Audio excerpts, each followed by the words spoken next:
Assalamualaikum warahmatullahi wabarakatuh.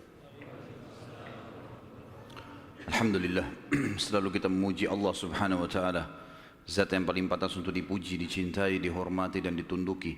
Karena memang kata kuncinya la ilaha illallah, la ma'buda bihaqqin illallah. Tidak ada Tuhan yang berhak disembah di langit dan di bumi kecuali Allah. Dan dia telah menggantungkan segala kebutuhan kita yang kita butuhkan untuk roda kehidupan di muka bumi dengan memuji namanya Alhamdulillah. Maka sangat wajar kalau kita selalu mengucapkan kalimat yang mulia ini. Juga kita banyakkan salam hormat kita kepada manusia terbaik yang telah membawa kepada kita hukum halal haramnya Sang Pencipta, sehingga kita punya panduan hidup. Dan juga Sang Pencipta Allah telah menjadikan mengucapkan salam hormat kepada manusia terbaik ini sebagai ibadah buat kita dan pendekatan diri kepadanya.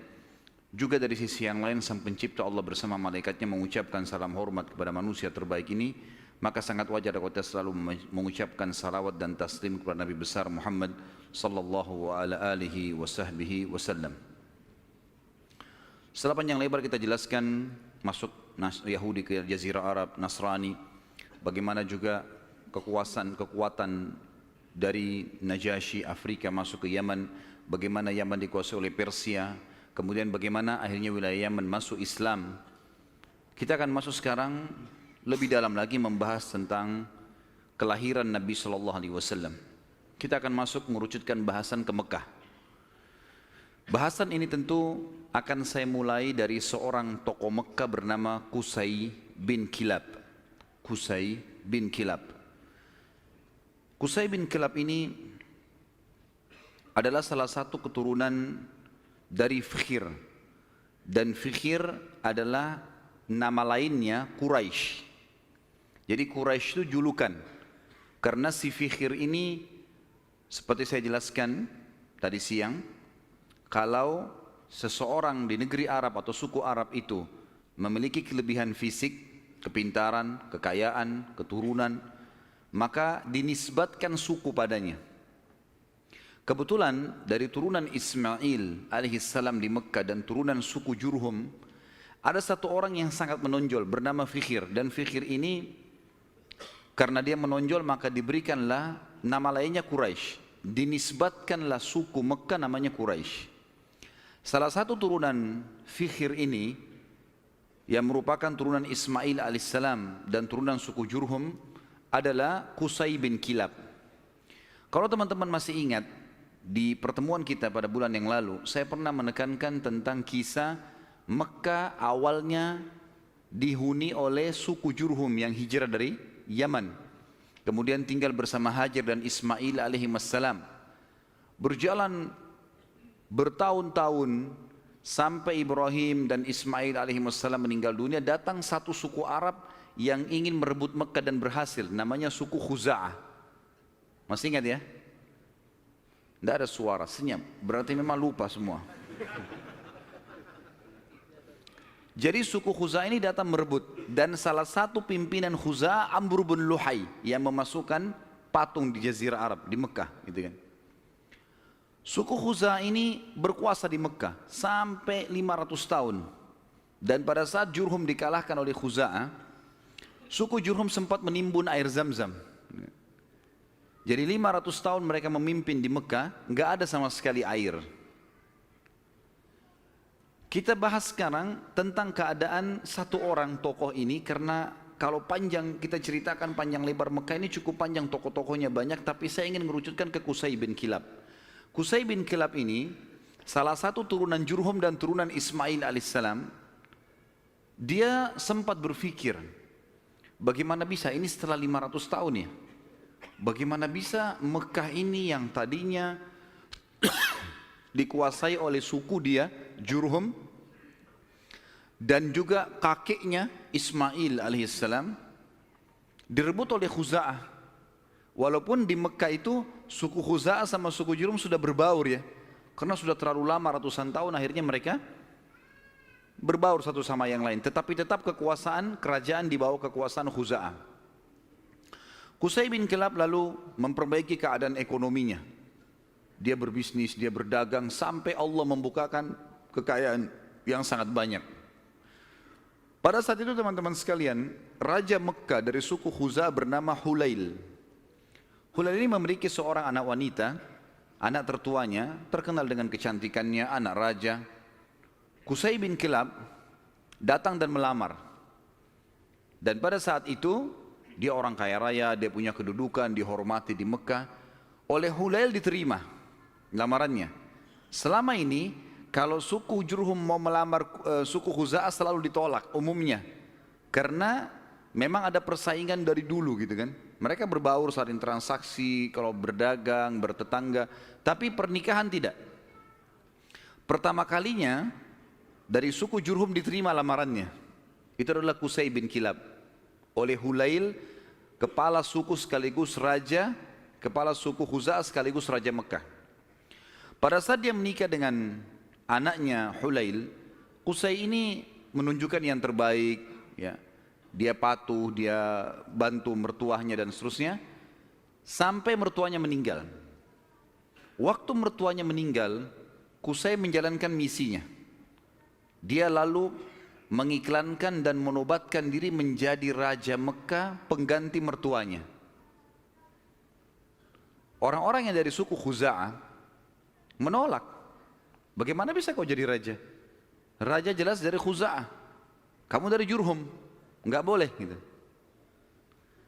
Maka pada saat itu terjadi perseteruan. Sampai akhirnya Qusay meminta pertolongan dari orang-orang sesuku dengan dia dari Jurhum, dan Khuza'ah juga berkumpul. Akhirnya terbentuk dua pasukan dan terjadi peperangan besar di Mekah. Pertumpahan darah yang sangat besar dan banyak sekali korban pada saat itu. Pada saat mereka melihat korban banyak sekali teman-teman sekalian, maka tokoh-tokohnya termasuk Qusay bin Kilab dan anak-anaknya Hulail yang merupakan ipar-ipar dari Qusay sendiri, mereka akhirnya sepakat, kita harus ada penengah nih yang mengambil hukum supaya jelas siapa yang memimpin Mekah. Maka mereka akhirnya sepakat menunjuk satu orang yang dituakan di Mekah pada saat itu, dan memang umurnya sudah sangat tua. Orang ini namanya Ya'mur bin Auf.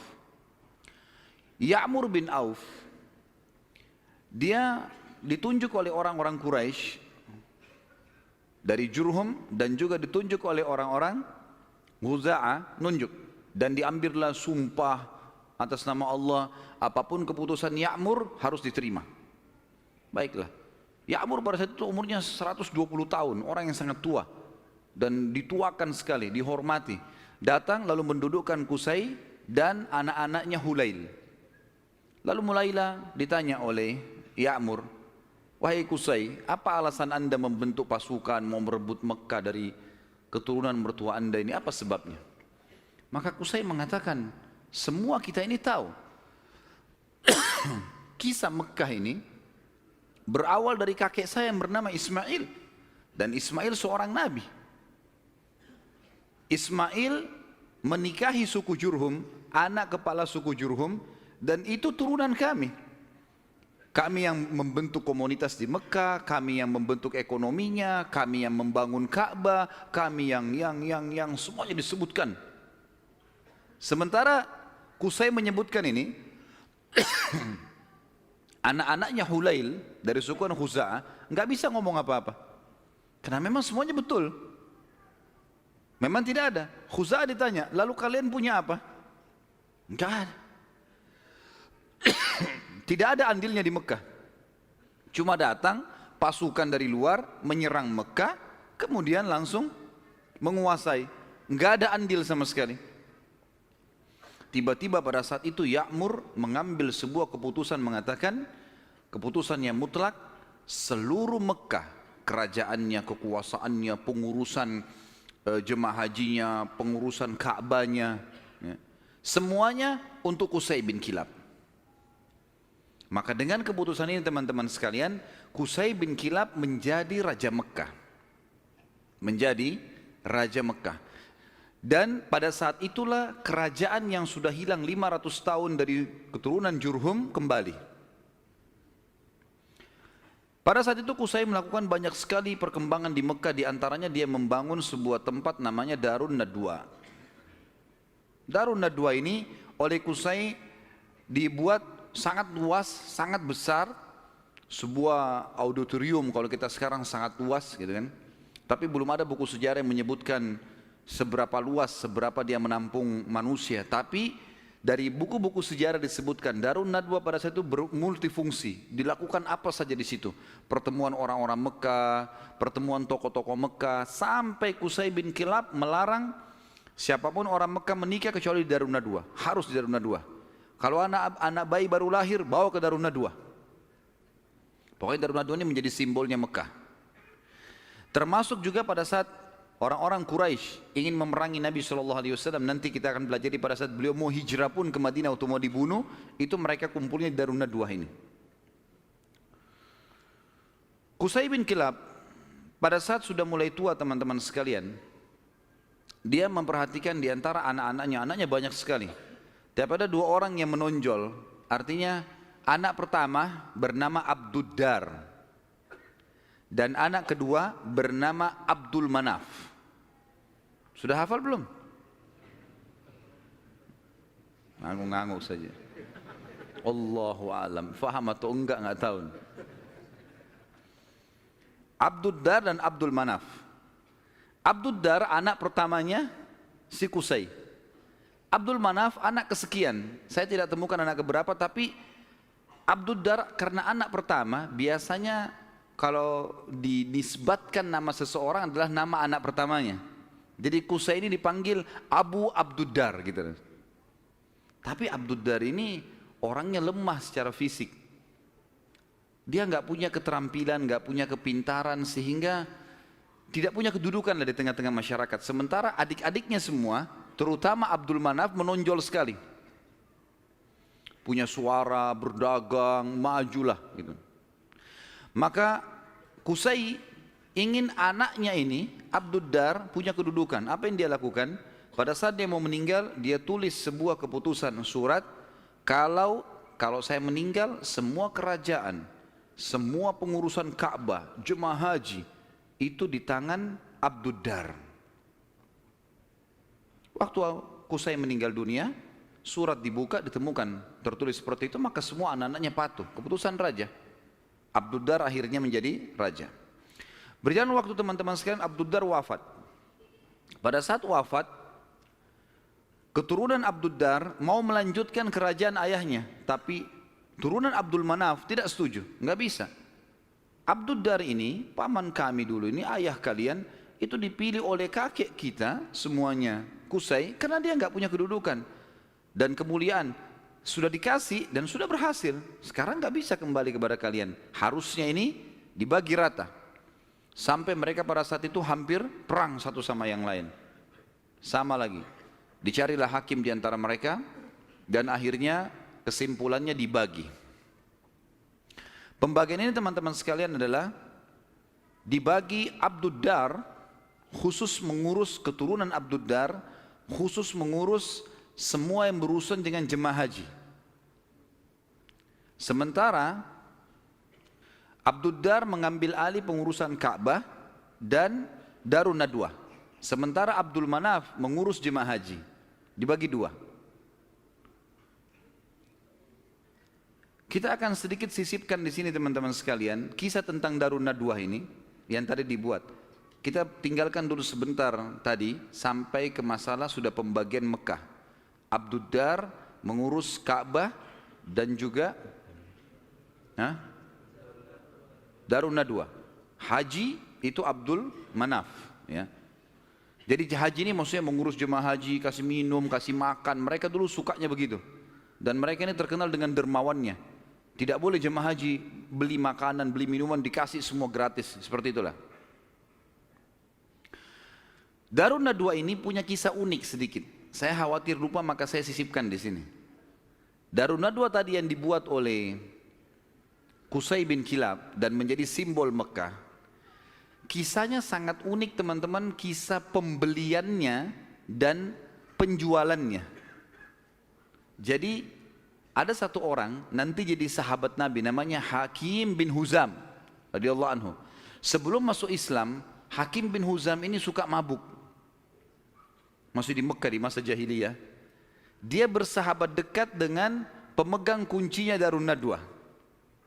Jadi yang bertanggung jawab. dari turunan Abdiddar. Waktu lagi mabuk sama-sama, si pemilik kunci ini mabuk luar biasa sampai nggak sadar sudah. Si Hakim bin Huzam bilang, kau mau jual nggak Darun Nadwa dengan saya? Kata temannya lagi mabuk, iya saya jual.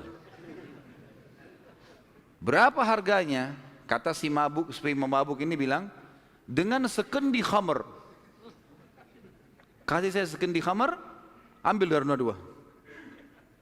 Hakim pada saat itu, dia tidak semabuk temannya nih.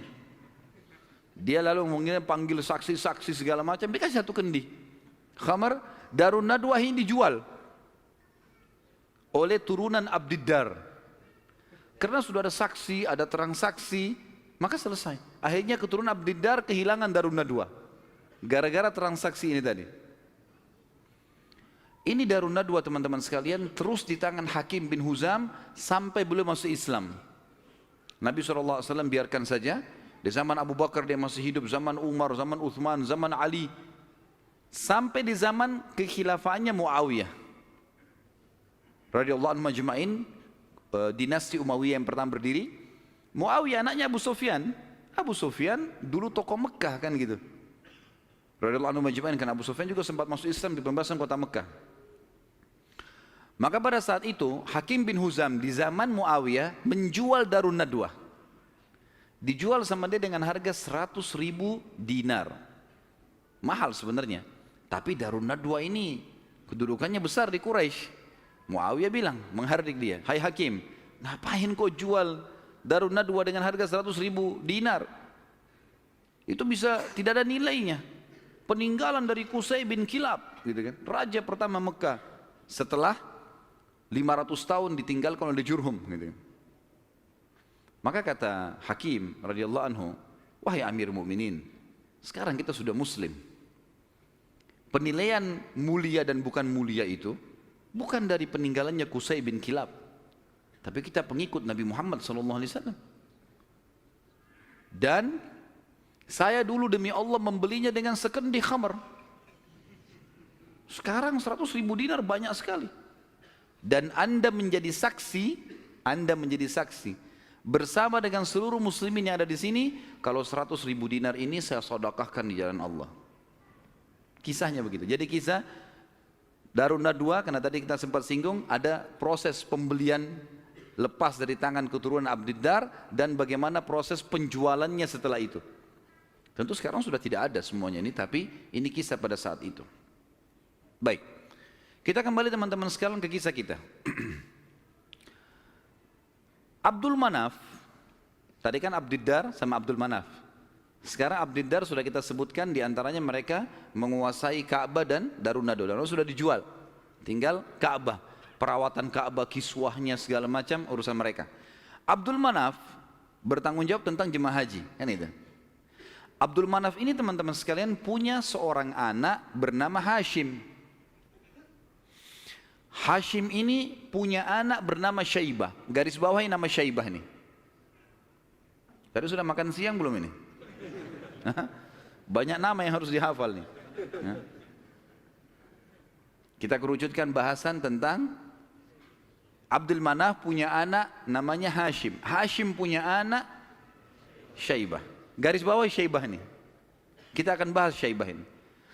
Hashim ini ayahnya Syaibah. Waktu menikah dengan istrinya, ibunya si Syaibah, karena mulianya, ini tradisi jahiliyah dulu ya, karena kedudukan si ibunya Syaibah ini tinggi di sukunya, anak kepala suku, maka ismah itu cerai di tangannya ibunya.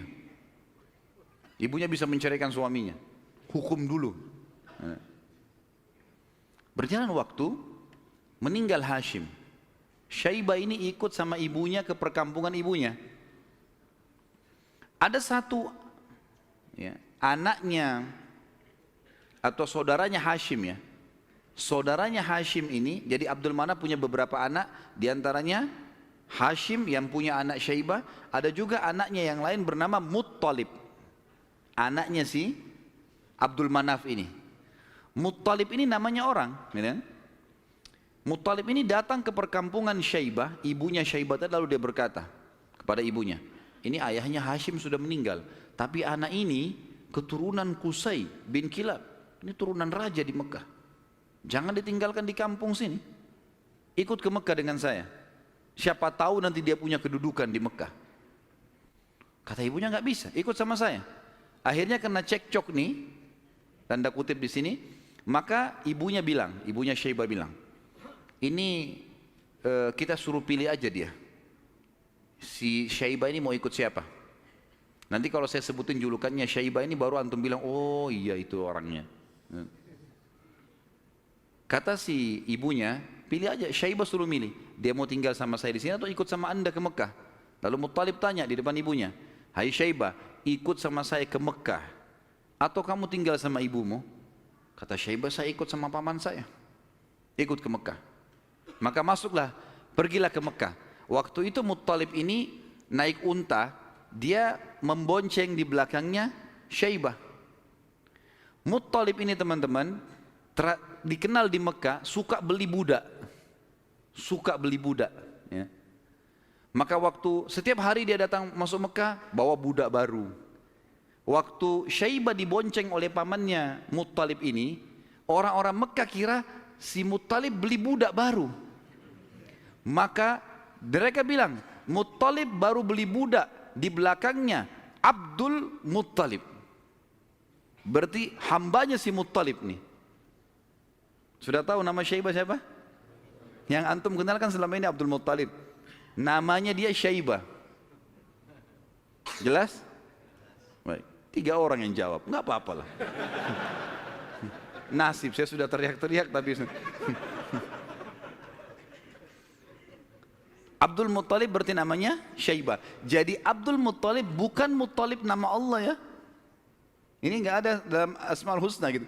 Tetapi di sini Muttalib nama pamannya. Karena sering beli budak, kemudian dia membonceng ponakannya.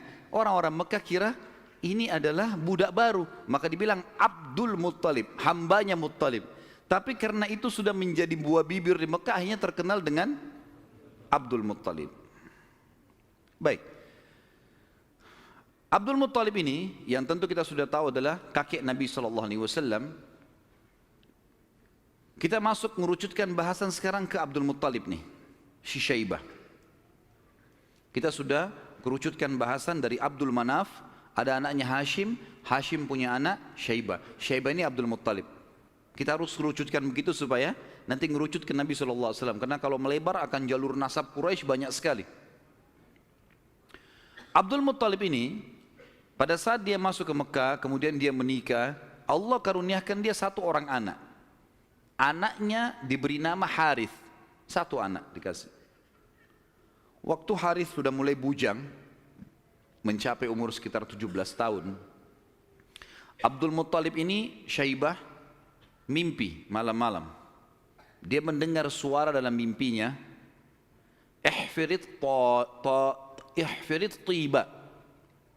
Maksudnya galilah tiba. Tiba itu sesuatu yang baik. Lalu dia bertanya, mat tiba? Apa itu tiba? Hilang suara itu. Hari kedua dia mimpi lagi, dengar lagi suara, ihfiril barrah, galilah sesuatu yang baik, yang bermanfaat. Dia tanya, mal barrah, apa itu barrah? Yang baik itu apa? Hilang lagi suara itu. Hari ketiga dia mimpi lagi, ihfiril madmunah, gali sesuatu yang terjamin. Dia tanya, mal madmunah, apa itu madmunah? Hilang lagi. Hari keempat baru dia mimpi dan dia dengar ihfiriz zamzam, galilah zamzam itu. Zamzam ini di zaman itu cuma seperti sebuah histori lama, kenangan. 500 tahun tidak ada sumur zamzam, hilang. Jadi selama Khuza'ah berkuasa teman-teman sekalian di Mekah, mereka selalu mendatangkan air dari luar, beli mahal dari luar Mekah, sumur-sumur di luar Mekah. Abdul Muttalib ini pernah dengar kalimat zamzam, penasaran dia. Terus dia tanya, dalam mimpi dia tanya, mas zamzam, apa itu zamzam? Lalu keluarlah suara itu mengatakan, dan dia dengar pada saat itu ya, kalau dalam buku-buku sejarah disebutkan, la tanzifu abada, sesuatu yang tidak akan pernah rusak. Wala tarum, juga ya, sesuatu yang selalu bersih dan tidak akan pernah rusak. Tasqil hajijal a'zam, engkau akan memberikan dengannya air para jemaah haji. Dikatakan wahia bainar rafthi wad dam, tempatnya air zam-zam itu berada di antara rafath. Rafath itu bisa berarti busanya darah, atau memang darah yang bercampur, busa yang bercampur dengan darah, atau memang busa air biasanya.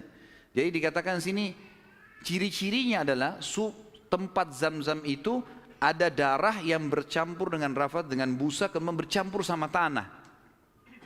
Lalu dikatakan lagi dalam mimpinya, inda naqratil gurabil a'sam, di bawah patokannya burung gagak yang memiliki warna keputih-putihan. Inda qaryatin naml, di atas atau di sekitar sarang semut. Seperti itu dalam mimpinya. Maka Abdul Muttalib bangun pagi-pagi, penasaran dia dengan mimpi ini. Dan dia tahu mimpi ini gak mungkin main-main.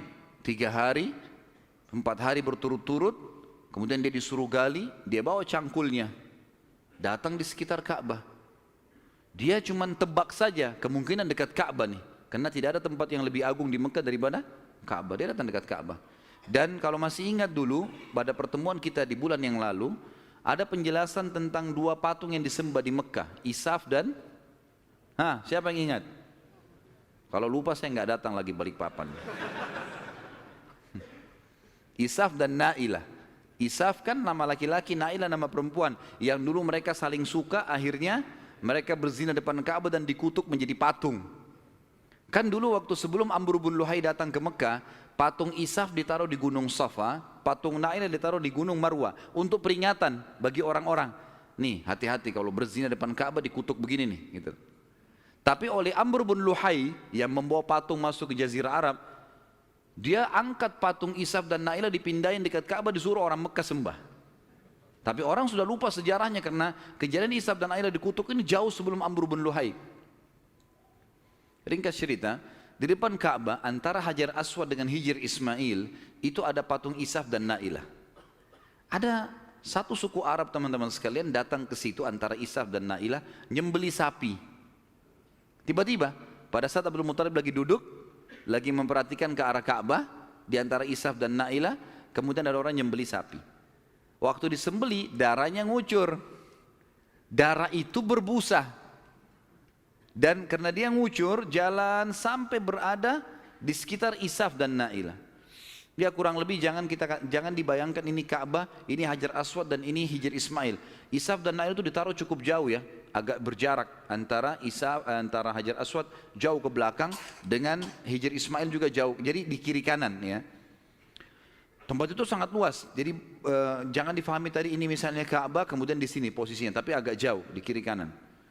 Maka pada saat itu darah ini ngucur dari patung Isaf itu menuju ke tempat di tengah-tengah di situ. Pada saat itu di tengah-tengah. HP-nya siapa nih? Pada saat itu patungnya, darahnya ngalir, kemudian darah itu ngalir menuju ke tengah-tengah antara Isaf dan Nailah ini, dan ada seperti tempat agak turun di lembah Mekah kan waktu itu masih pasir. Lalu darah itu berkumpul di situ. Jadi akhirnya darah sama pasir bercampur. Abdul Muttalib lihat ini isyarat pertama nih. Mimpinya kan tadi darah yang mengalir berbusa yang bercampur dengan tanah, gitu kan. Lalu kemudian dia dekatin tempat itu, darah yang berkumpul itu. Dia temukan tiba-tiba ada burung gagak yang berwarna hitam. Burung gagak biasanya warna hitam ya. Tapi kalau ada burung gagak yang di bagian sayapnya itu ada beberapa bulu warna putih, namanya a'sam dalam bahasa Arab. Gurabil a'sam. Maka dia lihat ada burung gagak. Burung gagak ini mengepakin sayapnya dan mematuk-matuk di atas sekitar darah itu. Dia lihat isyarat yang kedua. Isyarat yang ketiga adalah di situ ada sarangnya semut. Dia lihat ke dekat kakinya, ternyata ada beberapa ekor semut yang menggigit kakinya dia. Dia melihat ada lubang di situ. Maka dia bilang kepada anaknya Harith, saya mau menggali di sini. Siapapun jangan mengganggu saya. Maka dia angkat cangkulnya. Tapi kita jangan lupa, ini depan Ka'bah. Orang-orang lagi banyak tawaf waktu itu, walaupun banyak berhala. Dia angkat cangkul, orang jadi bahan perhatian. Tokoh-tokoh Quraisy pada datang semua. Lalu tokoh-tokoh Quraisy mengatakan, hai Abdul Muttalib, apa yang kau lakukan nih? Kata Abdul Muttalib kepada Harith, singkirkan mereka dari saya, sibukkan. Jangan sampai mereka dekatin saya. Terus saja Harith menyibukkan orang-orang Quraisy dan Abdul Muttalib terus saja mencangkul sampai ujung cangkulnya menyentuh bibirnya sumur itu. Sumur Zam-Zam. Dan dengan kuasa Allah, airnya muncrat keluar. Pada saat airnya muncrat keluar, Abdul Muttalib mengatakan Allahu Akbar. Karena memang mereka menggunakan bahasa Arab dan kalimat Allahu Akbar itu sudah biasa mereka ucapkan, gitu kan? Maka orang-orang Quraisy tahu kalau Abdul Muttalib sudah dapat target dan mereka kaget waktu lihat air muncrat, air di depan Ka'bah. Selama ini selalu ambil dari luar. Ini kemuliaan abadi, gitu kan? Maka tiba-tiba orang Quraisy datang, hai Abdul Muttalib, air ini kita punya sama-sama. Kata Abdul Muttalib, dari mana sama-sama? Saya mimpi, saya yang cangkul, saya yang dapat. Dari mana kalian punya sama-sama nih? Ribut nih. Abdul Muttalib bilang, ini punya saya. Quraisy bilang enggak, dikeroyokin Abdul Muttalib pada saat itu.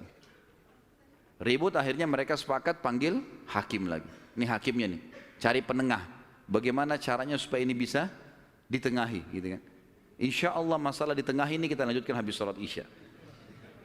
Subhanakallahumma bihamdika asyhadu an la ilaha illa anta astaghfiruka wa atubu ilaik. Wassalamualaikum warahmatullahi wabarakatuh. Assalamualaikum warahmatullahi wabarakatuh. Alhamdulillah, wassalatu wassalamu ala Rasulillah. Kita lanjutkan bahasan kita. Akhirnya Abdul Muttalib setelah menemukan sumur Zam-Zam, orang-orang Quraisy tetap menuntut untuk dibagi. Dan Abdul Muttalib bertahan, nggak bisa nih. Saya mimpi, saya yang gali, saya yang temukan, gimana kalian merasa punya hak di situ? Ribut, akhirnya dicarilah penengah. Dan pada saat itu mereka tidak lagi ke Ya'mur, tapi mereka pergi ke dukun Bani Sa'idah.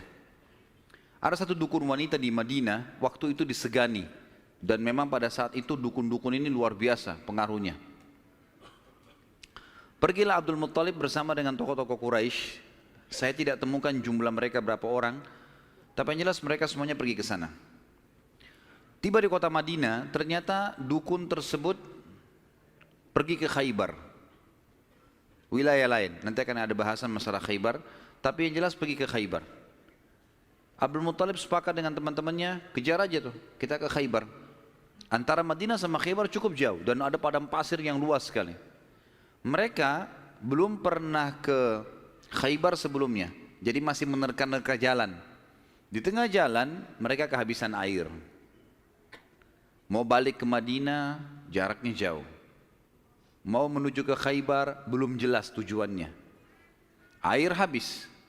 Panas lagi sangat terik pada saat itu. Mereka bermusyawarah, kira-kira bagaimana jalan keluarnya nih? Akhirnya orang-orang Quraisy selain Abdul Muttalib sepakat mengatakan, kayaknya kita pasti mati nih. Nggak ada air.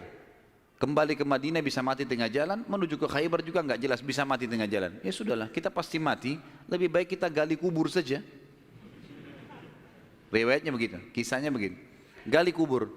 Dari sekian orang ini, nanti setiap siapa yang mati duluan dikubur oleh temannya. Minimal nanti ada satu orang yang tidak tertutup kuburannya, yang lain semua tertutup. Akhirnya mereka pada gali kuburan, kecuali Abdul Muttalib nih. Abdul Muttalib bilang ini bukan ide yang tepat nih. Masa kita menyerah? Lebih baik coba kita cari jalan. Teman-temannya bilang percuma, mau kemana? Abdul Muttalib naik ke atas untanya. Begitu untanya bergerak, dari pijakan kakinya untanya Abdul Muttalib keluar muncrat air di padang pasir itu. Keluar mata air. Lalu Abdul Muttalib melihat, dia turun dari untanya, dia minum airnya, untanya dikasih, lalu diajak teman-temannya, ayo nih ada air, minum. Teman-temannya heran, di padang pasir ada air. Maka akhirnya mereka sepakat mengatakan, demi Allah yang telah memberikan, demi Allah sungguh ya, yang telah memberikan air kamu di sini, Allah Subhanahu wa taala, dialah yang telah memberikan kamu air Zam-Zam. Zam-Zam punya kau, hai Abdul Muttalib. Gara-gara ini akhirnya Zam-Zam jadi miliknya Abdul Muttalib. Dan Abdul Muttalib keturunan dari Abdul Manaf. Sementara memang dasarnya Abdul Manaf tadi sudah saya jelaskan, mereka bertugas memberikan makanan dan minuman jemaah haji. Sehingga sekarang mereka tidak perlu lagi mengambil air dari luar, tapi mereka sudah punya mata air Zam-Zam. Dan sebagian ahli sejarah menanggapi mengatakan, Allah yang maha tinggi dan maha pemurah memudahkan mata air Zam-Zam ditemukan kembali oleh Abdul Muttalib, karena memang suku ini dari turunan Abdul Manaf bertugas untuk memberikan minum dan makan jemaah haji. Maka karena itu Allah Subhanahu wa taala kasih. Makanya tadi dalam salah satu perkataan dan pernyataan dalam mimpi, Taski Hajijal A'zam, engkau akan memberikan minum jemaah haji yang banyak, gitu kan. Jadi bukan karena Abdul Muttalibnya, tapi karena memang waktu itu diberikan untuk jemaah haji umumnya. Baik, baliklah Abdul Muttalib ke Mekah, dan akhirnya pada saat itu Abdul Muttalib dinobatkan secara tidak langsung sebagai Raja Mekah. Kenapa saya katakan tidak langsung? Karena pada saat itu Quraisy sepakat di Mekah itu semua kepala suku bisa memimpin. Bisa memimpin. Tidak harus fokus ke turunan Abdul Manaf atau Abdul Dar, tapi mereka Abdul Manaf Abdul Dar ini mereka yang memegang Ka'bah, memegang urusan haji dan jemaah haji, minum dan makannya ini. Tapi pasukan segala macam ini boleh dari mana saja. Tapi dengan kejadian Abdul Muttalib menemukan air Zam-Zam, maka terkerucut lagi masalah orang-orang Mekah. Karena tadi setelah Abdul Dar meninggal, kan kita sudah bilang tadi, kan pecah ya. Abdul Dar kan jadi raja pengganti ayahnya Qusay. Tapi setelah Abdul Dar mati, ribut anak-anaknya, akhirnya tidak ada raja. Setelah kejadian air Zam-Zam, secara tidak disadari Abdul Muttalib ditunjuk menjadi raja. Dan inilah sebabnya waktu kita jelaskan tadi masalah pasukan gajah yang datang, Abdul Muttalib kan menjadi raja pada saat itu. Dan menjadi raja justru karena menemukan mata air Zam-Zam ini. Abdul Muttalib pada saat itu mulai naik kedudukannya, namanya jadi tambah baik dan seterusnya. Memang orangnya sangat dermawan. Semua orang boleh minum air Zam-Zam tapi melalui izin dia. Tapi tidak bayar, gitu kan? Dikasih semuanya. Abdul Muttalib mulai berpikir, waktu dia tadi punya anak satu, namanya Harith. Masih ingat nggak? Wah, ngaku-ngaku aja. Baiklah, saya terima. Anaknya tadi satu, Harith, yang disuruh jaga sama dia waktu dia mencangkul kan? Baiklah. Si Harith, dia pikir, waktu saya tadinya punya anak satu nih, kayaknya kerepotan, gak ada yang bisa bela dia.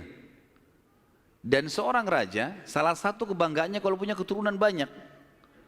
Maka dia pada saat itu berazam, bernazar ya, kalau Allah memberikan dia anak laki-laki yang banyak, jumlahnya mencapai 10, dia akan menyembeli salah satunya, dikorbankan di depan Ka'bah untuk Allah. Gak ada dalam syariat Nabi Ibrahim alaihissalam. Ini ijtihadnya, upayanya Abdul Muttalib. Subhanallah, berjalan waktu, istrinya melahirkan, punya anak 16. Anaknya Abdul Muttalib 16, 10 laki-laki, 6 perempuan. Laki-laki yang 10 ini, yang paling pertama tentu ada namanya Harith ya. Kemudian ada, jadi dari 10 ini kita bagi, 6 ini meninggal sebelum masa kenabian, 4 mendapatkan masa kenabian. Dari 10 anak Abdul Muttalib yang laki-laki, ada 6 yang meninggal sebelum fase kenabian, sebelum penobatan Nabi SAW menjadi Nabi. Ini paman-paman Nabi semua ya. Dan ada 4 yang mendapatkan fase atau masa kenabian.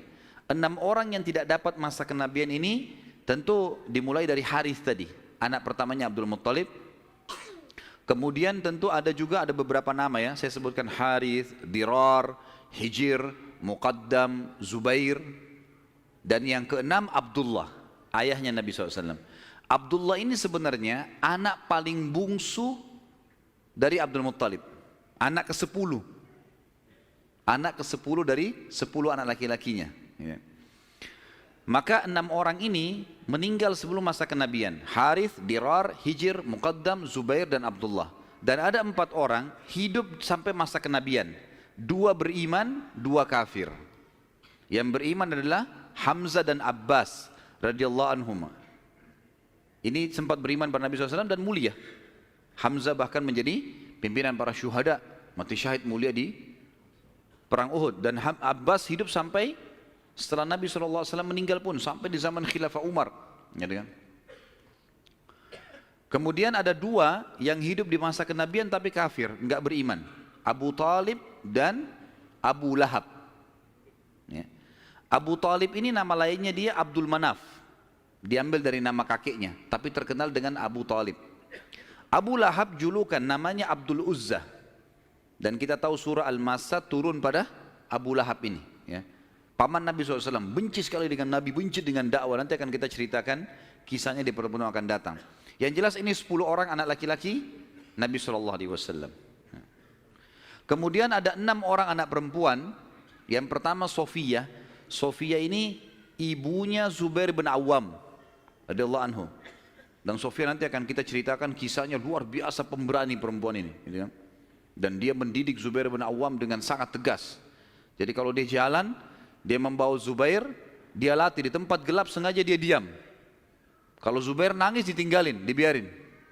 Karena mau dilatih. Orang-orang semua pada hardik, hai Sofia, kenapa kau gitu kan anakmu? Saya mau dia jadi pemberani. Dan betul-betul jadi pemberani Zubair. Zubair itu di peperangan-peperangannya, kalau teman-teman ikuti ceramah saya di YouTube, ada serial sahabat di antara Zubair bin Awam itu luar biasa. Kalau pasukan lagi berhadapan, dia maju ke depan musuh. Jadi musuh di depan ini, kemudian dia di depannya. Tunggu takbir di belakang, dia serang duluan, sendirian. Luar biasa beraninya, radhiyallahu anhu. Ibunya namanya Sofia, tante Nabi SAW. Dan ini sempat masuk Islam di tangan Nabi SAW. Kemudian ada Ummu Hakim, ada Atiqah, ada Umaymah, ada Arwah dan Bar. Kita masuk sekarang ke masalah, kembali ke mana Abdul Muttalib. Abdul Muttalib ini anak terakhirnya yang ke-10 adalah Abdullah. Dan itu ayah Nabi SAW. Abdul Muttalib kan tadi sudah saya bilang dia nazar, kalau punya 10 anak laki-laki, dia akan korbankan salah satunya kan. Lalu dia datang ke dukun di Mekah, dan dia berkata pada dukun itu, acaklah nama anak-anak saya. Tradisi mereka pada saat itu suka sekali mengundi nasib. Kalau di dalam agama kita disebutkan tradisi mereka namanya tatayur, menggandun nasib sama benda atau sama burung. Orang-orang Arab itu kalau orang Quraisy dulu, mereka kalau mau safar, mereka ambil bulu, kemudian mereka tulis safar. Bulu yang kedua tidak safar, bulu ketiga kosong. Dimasukin dalam kotak, kemudian dia ambil salah satunya tidak sambil tidak dilihat. Kalau keluar kata-kata safar, dia yakin di perjalanannya aman. Tradisi jahiliyah, mereka salah pada saat itu tentunya. Kemudian kalau keluar tidak safar, mereka tidak boleh safar. Kalau mereka safar berarti kena musibah. Kalau keluar bulu yang tidak ada tulisannya, maka dia ulangi. Ada cara yang lain sampai dapat safar atau tidak safar ya.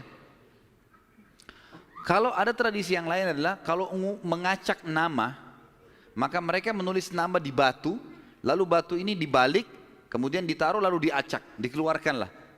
Kalau mereka butuh sesuatu dengan cara seperti itu. Ya. Dan ini ditarik dalam hampir setiap kehidupan mereka, mau beli rumah, mau apa saja selalu ditulis di batu, terus diacak di batu, itu mungkin dinasib dengan itu. Abdul Muttalib datang kepada satu dukun mengatakan tulis nama anak-anak saya laki-laki ini. Semua dari Harith sampai Abdullah. Tulis semuanya 10 orang, acak. Siapa yang keluar namanya itu yang saya korbankan. Dan kalau nama Abdullah selamat tidak keluar, maka saya langsung eksekusi. Karena Abdullah anak paling bungsu dan paling disayang oleh ayahnya Abdul Muttalib. Seperti itulah. Baik, diacaklah batu ini. Diambil batu, keluar namanya Abdullah. Abdul Muttalib berat sebenarnya. Ini anak paling bungsu disayang. Musyawarah sama anak-anaknya gimana? Nggak apa-apa ya, acak aja lagi. Acak lagi. Yang kedua kali namanya Abdullah lagi. Sampai 3 kali. Namanya Abdullah terus yang diambil, keluar. Padahal ini batu diacak 10 nama. Kata Abdul Muttalib, berarti sudah memang anak ini nasibnya. Bawa Abdullah. Dibawalah Abdullah ini ke depan Ka'bah, ditaruh di atas sebuah batu. Biasanya mereka taruh di situ sembelihan, taruh kambing, taruh apa dipegang di atas batu itu, baru mereka sembelih untuk berhala-berhala gitu kan. Ditaruhlah Abdullah, mau disembelih sama dia. Ikat tangannya, ikat kakinya, angkat pedang, mau disembelih. Orang-orang Quraisy lihat, apalagi yang Abdul Muttalib buat nih. Datang tanya, hai Abdul Muttalib, apa yang kau lakukan? Saya sudah nazar, kalau Allah kasih saya 10 anak, saya sembelih salah satunya. Dan saya sudah acak nama-nama anak-anak saya yang keluar anak ini. Saya mau jalankan nazar saya. Orang-orang Quraisy bilang, gak bisa, jangan. Mereka berusaha tahan. Akhirnya Abdullah ini ditarik-tarik. Sampai akhirnya karena ditarik-tarik, ada orang Quraisy yang sempat menarik bagian badannya dan ada yang menarik kupingnya sampai kuping Abdullah itu sempat luka. Maka ada julukan sendiri dikatakan Abdullah yang luka kupingnya, gitu. Ayah Nabi SAW. Baik. Pada saat itu orang-orang Quraisy mengatakan, wahai Abdul Muttalib, sadarlah, kalau kau lakukan ini sementara kamu adalah tokoh masyarakat di Mekah, maka akan menjadi sebuah tradisi nanti ini.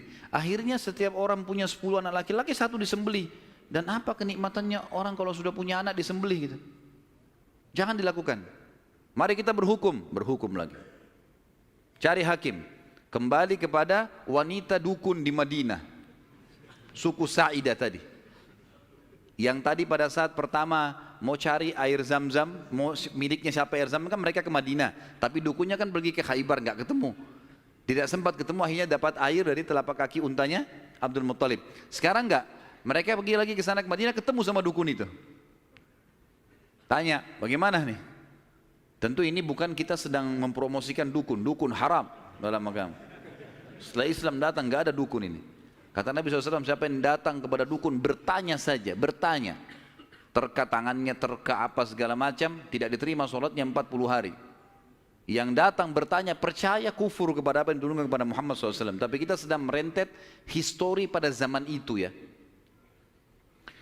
Baik, pada saat itu teman-teman sekalian, dukun ini tanya, berapa dia? Dia itu denda. Berapa dendanya orang di Mekah Quraisy kalau ada yang membunuh? Kata Abdul Muttalib, 10 ekor unta. Jadi kalau orang membunuh, supaya dia tidak dibunuh, dia harus bayar ke walinya orang yang dibunuh 10 ekor unta. Kata si dukun, tulis namanya Abdullah di batu, tulis juga 10 ekor unta di batu yang lain. Balik, acak. Ini ngundi nasib terus ini. Acak. Waktu diacak, kata dukunnya, kalau keluar namanya Abdullah, supaya Abdullah selamat, tambah batu yang ketiga, tulis 10 ekor unta lagi. Sampai Abdullah selamat. Kalau keluar nama unta, nah baru untanya, baru Abdullah selamat. Ditaruh batu 10 ekor unta sama Abdullah, diacak namanya Abdullah keluar. Tambah batu, 20 ekor unta sekarang, 10, setiap batu 10 ya. 10 ekor unta batu kedua, keluar lagi namanya Abdullah. Terus sampai 10 batu.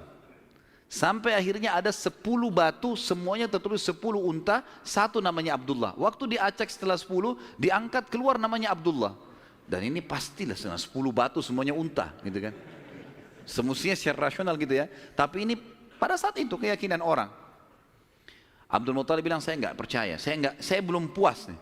Coba acak lagi, diacak lagi, diambil unta sampai 3 kali. Kata Abdul Muttalib, baiklah. Kalau begitu saya akan sembelih itu 100 ekor unta. 100 ekor unta. Karena setiap batu 10, ada 10 batu, maka 100 ekor unta.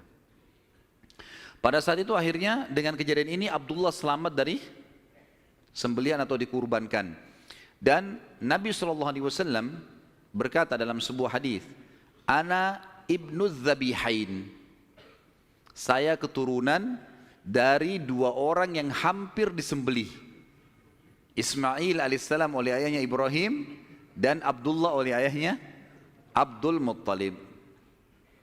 Baik, berjalan waktu teman-teman sekalian, Abdullah tumbuh besar dan mulai menjadi seorang pemuda yang cerdas, yang pintar, membantu ayahnya.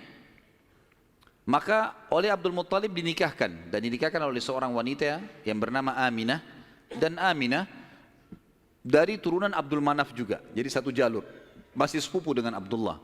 Hanya saja dari Aminah ini, dari paman-pamannya Aminah itu dari penduduk asli Madinah, dari Aus dan Khazraj, dari suku Ansar di Madinah. Maka Nabi SAW di sini memiliki jalur dari 2 kota suci, Mekkah dan Madinah.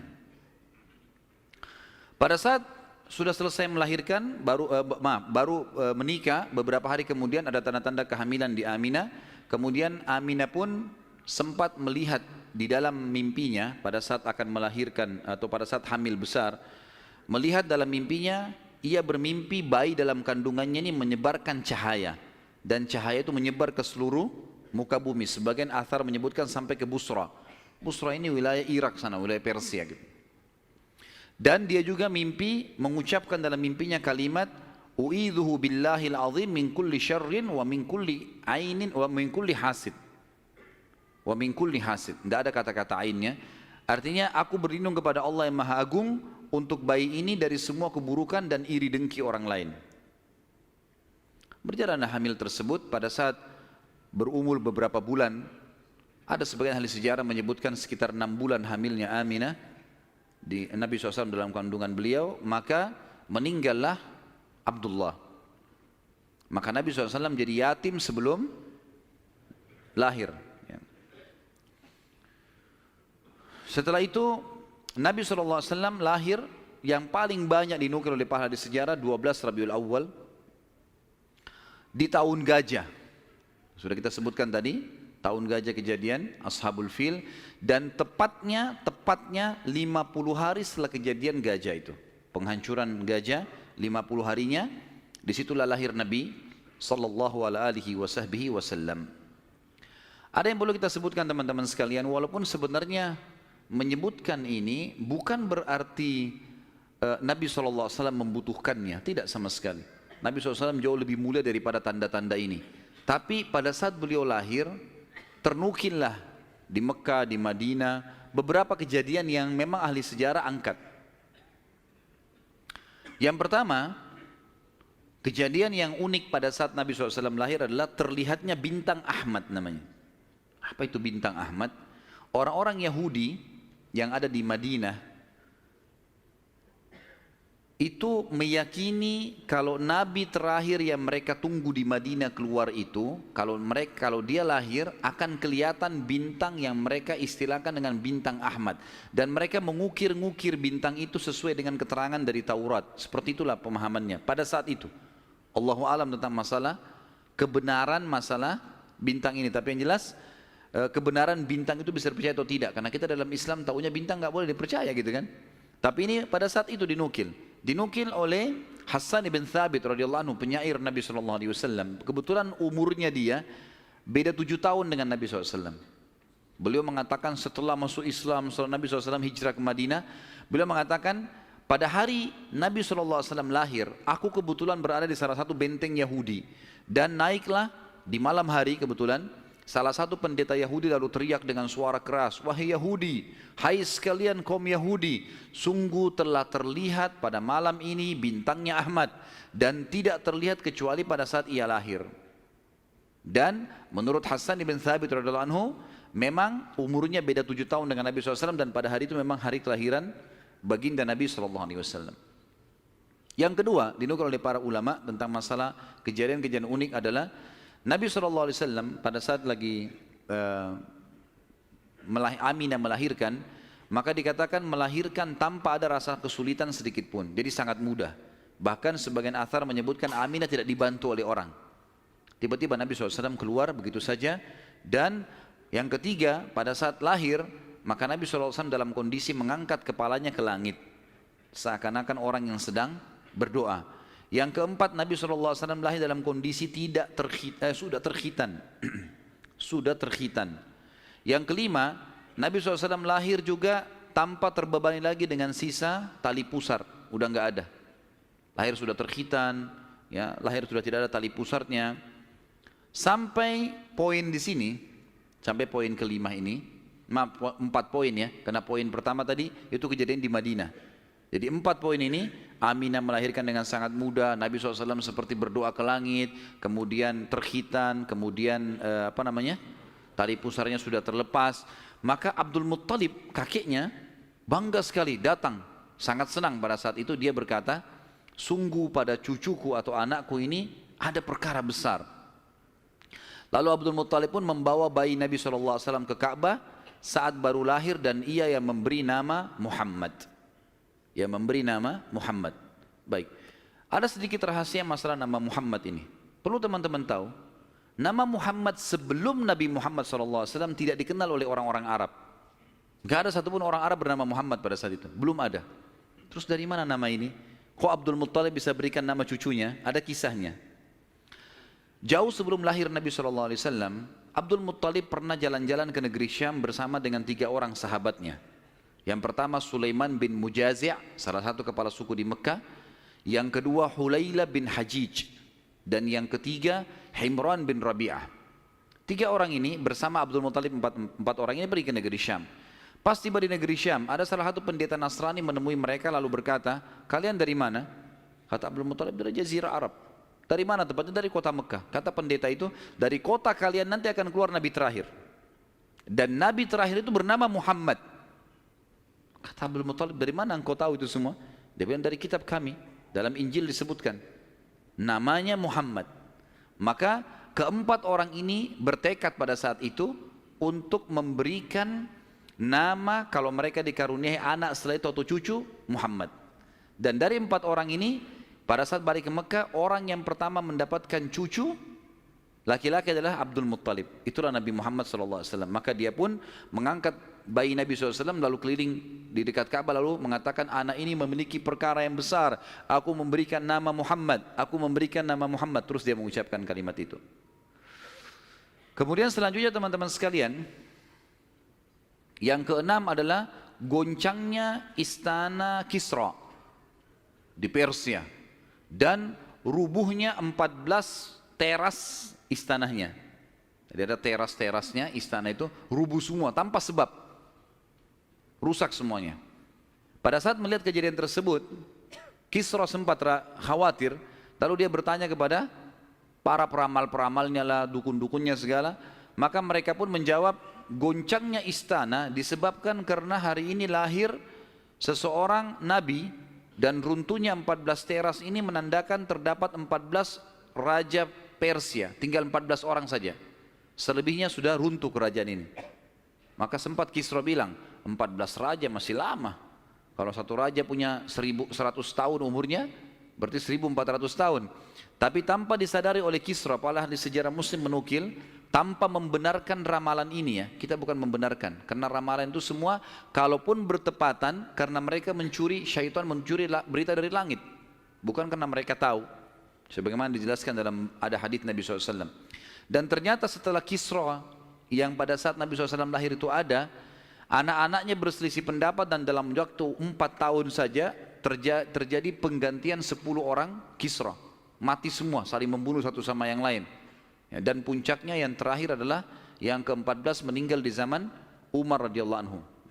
Pada saat Umar menembus wilayah Persia.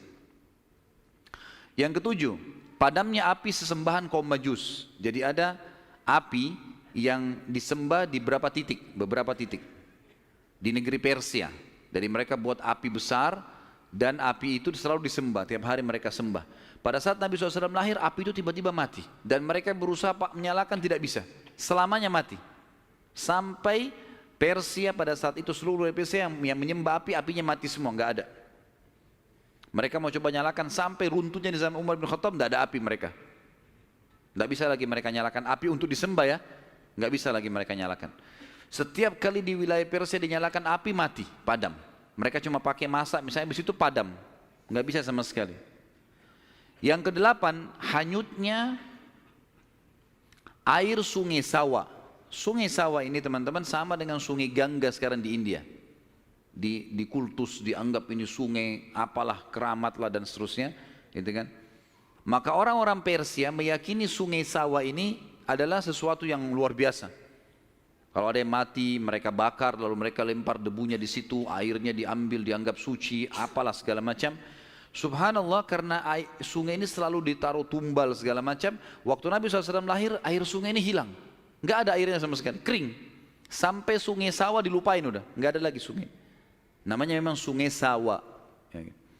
Yang ke-9, dan ini agak sedikit kita titik beratkan, adalah kisah Halimah As-Sa'diyah. Tradisi orang Arab dulu teman-teman sekalian, terutama orang-orang Quraisy, setiap bayi lahir selalu dititipkan untuk disusui dan dibesarkan selama 2 tahun di luar kota Mekah, tepatnya di padang pasir. Ada alasan kenapa mereka titipkan anak-anak mereka ke padang pasir sama orang-orang Badui. Yang pertama, agar bahasa Arab fusha anak-anak mereka terjaga. Apa itu bahasa Arab fusha? Bahasa Arab ada 2 macam. Ada bahasa Arab fusha, bahasa aslinya bahasa Arab, dan itu Al-Quran dalam bahasa fusha. Kalau kita belajar bahasa Arab di pesantren atau di kampus-kampus, bahasa Arab yang dipakai bahasa Arab fusha. Dia punya grammar rapi. Gitu. Ada bahasa ammiyah, yang kedua, bahasa pasar. Ini bahasanya dialeknya berbeda-beda, Mesir berbeda, Tunis berbeda, Saudi berbeda, dialek bahasa pasarnya berbeda. Ini tidak punya grammar, lebih teracak. Ya mungkin kalau dalam bahasa Inggris dari Inggris sendiri, negeri Inggris dengan dari Amerika, agak berbeda, grammarnya lebih rapi gitu kan. Tapi kita tidak bahas masalah itu tentunya. Yang jelas orang-orang Quraisy untuk menjaga bahasa fusha, maka mereka menitipkan anak mereka ke Badui, karena orang Badui masih pakai bahasa fusha. Sementara penduduk asli Mekah pada saat itu sudah sering lalu-lalang jemaah haji. Jemaah haji ini dari berbagai wilayah. Makanya kita temukan bahasa Arab yang kalau tanda kutip ya, yang paling kacau itu bahasa Arabnya orang Mekah sampai hari ini. Karena bercampur baur antara bahasa Arab dengan bahasa Urdu, dengan bahasa Indonesia, dengan campur-campur. Jadi kalau kita ngomong sama mereka itu nggak jelas kadang-kadang. Memang orang-orang Mekah dikenal begitu, karena memang campur baurnya jemaah haji ini. Karena mereka nggak bisa bahasa Arab, mereka pakai bahasanya. Jadi orang sana terpaksa belajar bahasa Persia, belajar bahasa Melayu, belajar macam-macam. Seperti itulah. Nah, dari zaman dulu memang orang-orang Quraisy sudah khawatir dengan itu, perubahan bahasa. Yang kedua, alasannya kenapa anak-anak mereka dititipkan di padang pasir, karena sisi kesehatan. Padahal zaman dulu belum ada seperti kita ya, masalah kimia-kimia dan segala polusi udara masih belum ada. Tapi orang-orang Quraisy sudah berpikir itu. Anak-anak mereka ditinggalkan di padang pasir untuk menjaga kesehatan tubuh mereka, karena makanannya alami gitu kan. Hewan-hewan yang langsung disembelih, langsung dimakan, susu kambing yang diminum, memang sehat. Dan juga udara gitu kan. Serta juga orang-orang Badui ini melatih anak-anak mereka hidup untuk hidup susah. Berburulah, membantu orang tuanya, seperti itulah. Nabi SAW pada saat lahir, secara kebetulan wanita-wanita Badui dari suku Sa'diyah kebetulan memang terkenal suka menjual jasa susu ini. Banyak ibu-ibu mereka, wanita mereka yang baru melahirkan, air susunya banyak, mereka pun pergi ke Mekah atau ke kota-kota lain nawarin jasa. Ada yang mau nggak titipin anaknya 2 tahun, kemudian nanti bayar upah gitu. Bisa orang tuanya datang mengunjungi, nanti balik lagi. Pokoknya anak-anak ini dijamin dijaga. Dan suku Sa'diyah ini terkenal suku-suku orang-orang yang amanah. Maka orang tidak ragu nitipan anaknya. Datanglah beberapa wanita dari Sa'diyah, di antaranya Halimah. Halimah Sa'diyah ini bersama dengan suaminya bernama Harith. Mereka sama-sama rame-rame datang, dan kebetulan kehidupan Harith dan Halimah ini pas-pasan, orang miskin lah. Di rumahnya itu bangunan tua, ada seekor unta yang kurus dan ada 2 ekor jantan dan betina kambing, tapi dua-duanya juga kurus, tidak produktif lagi. Dan Halimah dan Harith punya anak banyak. Mereka akhirnya mengadu nasib pergi ke Mekah. Saat tiba di Mekah, mereka kelilinglah nawarin jasa. Biasanya kalau sudah datang wanita-wanita ini, orang-orang ibu-ibu Mekah pada datang, nih tawarin anaknya dan seterusnya. Mereka keliling-keliling, semuanya menawarkan diri kepada orang-orang kaya, karena akan dibayar. Dan pada saat mereka melewati Nabi SAW, mereka menolak. Karena pada saat itu, mereka tahunya Nabi SAW tidak memiliki ayah. Abdullah meninggal waktu umur 6 bulan. Siapa yang mau tanggung nih? Abdul Muttalib waktu itu betul Raja Mekah, tapi Abdul Muttalib ini sibuk membiayai jemaah haji, ya, dan memang tidak bisa. Intinya orang-orang perempuan-perempuan saat dia tidak mau menerima Nabi SAW. Semua bawa anak, mau pulang ke kampungnya, tinggal Halimah yang tidak dapat. Lalu suaminya bilang, si Harith, hai Halimah, coba seandainya kamu ambil anak yatim itu, siapa tahu baik buat kita. Maka Halimah pun mengatakan, baiklah, daripada kita pulang dengan tangan kosong, lebih baik kita ambil. Subhanallah, begitu Halimah pegang Nabi SAW, di situ terjadi keberkahan. Waktu datang ke Mekah, Halimah menunggangi keledai, keledainya kurus sekali dan selalu lambat di belakang. Sampai teman-temannya Halimah kayak ngolok-ngolok, "Hai Halimah, cepatlah, keledaimu melambatkan kami." Dan keledai-keledai yang lain bisa 2 orang naikin, keledai Halimah nggak bisa. Jadi Harith selalu megang saja talinya gitu. Waktu dia mengambil Nabi SAW, kejadian aneh yang pertama, yang unik, bukan aneh tapi unik ya. Pada saat itu adalah keledainya Halimah tiba-tiba jadi kuat. Dan pada saat Halimah naik, karena tidak bisa dikontrol, maka Harith pun naik di atasnya, di keledai ini, dan larinya kencang sekali, ninggalin teman-temannya. Sampai teman-temannya Halimah bilang, "Hai Halimah, itu keledai tadi yang kamu pakai ke Mekah." Dia bilang, "Iya, tapi kita nggak bisa ngontrol, ini lari kencang sekali keledainya." Lalu kemudian pada saat tiba di sana, Halimah memiliki tadi saya bilang seekor unta betina yang lemah. Tiba-tiba saja waktu tiba di rumah dilihat untanya gemuk. Ini baru 2-3 hari ditinggalkan, nggak ada yang urus, gemuk sekali untanya. Dan tiba-tiba saja unta betina itu punya kantong susu yang penuh, sehingga Halimah sama Harith memerahnya, dan setiap habis diperah penuh lagi. Biasanya unta butuh makan, minum dulu baru penuh, ini enggak, setiap habis diperah penuh lagi. Dia minum dengan anaknya, dengan istrinya si Harith ini, dengan Halimah minum, kemudian anak-anaknya, dan bahkan sempat dibagi-bagi ke teman-temannya, tetangganya, karena penuhnya. Setiap diperah, kasih lagi, penuh lagi, begitu terus ya. Kemudian 2 kambing, jantan dan betina yang kurus juga tadi, tiba-tiba gemuk, dan tiba-tiba betinanya hamil dan punya anak, dan akhirnya menjadi banyak. Karena banyak, oleh Halimah dan Harith dijuallah beberapa ekor domba ini, dapat duit, dibeli unta jantan, lalu diternak lagi unta jantan ini sama yang betina. Tiba-tiba saja punyanya Halimah ini, domba dan unta ini menjadi banyak sekali, dan Halimah serta Harith menjadi orang paling kaya di saat dia. Sampai akhirnya Halimah tidak butuh lagi untuk mengambil anak-anak yang disusui. Berkah luar biasa. Sampai terkenal di suku Sa'diyah pada saat itu, mereka berkata, dimanapun Halimah dan Harith gembalakan dombanya atau untanya, ikutkan, karena pasti gemuk. Dan memang betul, kalau ikut digabungkan berdekatan dengan gembalanya mereka, jadi hebat, jadi bagus, jadi subur, jadi begitu luar biasa berkahnya. Halimah berkata, dinukil dalam buku-buku sejarah tentunya, Muhammad telah tumbuh tidak alami, bukan seperti anak-anak sebayahnya. Pada saat dia umur 2 tahun, perilakunya dan pemahamannya sudah seperti anak 6 tahun. Mudah diberikan penjelasan, tidak suka membuat marah, banyak hal-hal gitu. Saat tiba masa pengembalian, sudah umur 2 tahun, Halimah dan Harith pergi membawa Nabi SAW ke Mekah untuk dikembalikan pada Aminah, tapi mereka memohon-mohon, "Tolonglah hai Aminah, biarkanlah tinggal bersama kami. Anak ini kami akan jaga, lihat sehat Muhammad, gak ada masalah." Karena mereka lihat berkahnya, dan kami tidak butuh bayaran, gak usah bayar. Muhammad ini waktu datang luar biasa, kejadiannya begini segala macam. Baiklah, kata Aminah, silahkan dibawa. Tentu Aminah ini bolak-balik ya, ngelihat anaknya, balik lagi, tapi tinggal di sana. Sampai akhirnya Nabi SAW tinggal di suku Sa'diyah sampai umur 6 tahun. Sampai umur 6 tahun. Nah, di umur 6 tahun ini teman-teman ada kejadian. Waktu Halimah lagi masak, tiba-tiba saja dari kejauhan anaknya lari. Jadi ada anak Halimah laki-laki dan perempuan yang kurang lebih sebaya dengan Nabi SAW. Ada yang lainnya tentu sudah besar-besar. Nah, si laki-laki ini yang lebih tua dari Nabi SAW lari-lari mengatakan, "Wahai ibu, saudaraku dari Quraisy telah dikeroyokin oleh 2 orang. Lihatlah."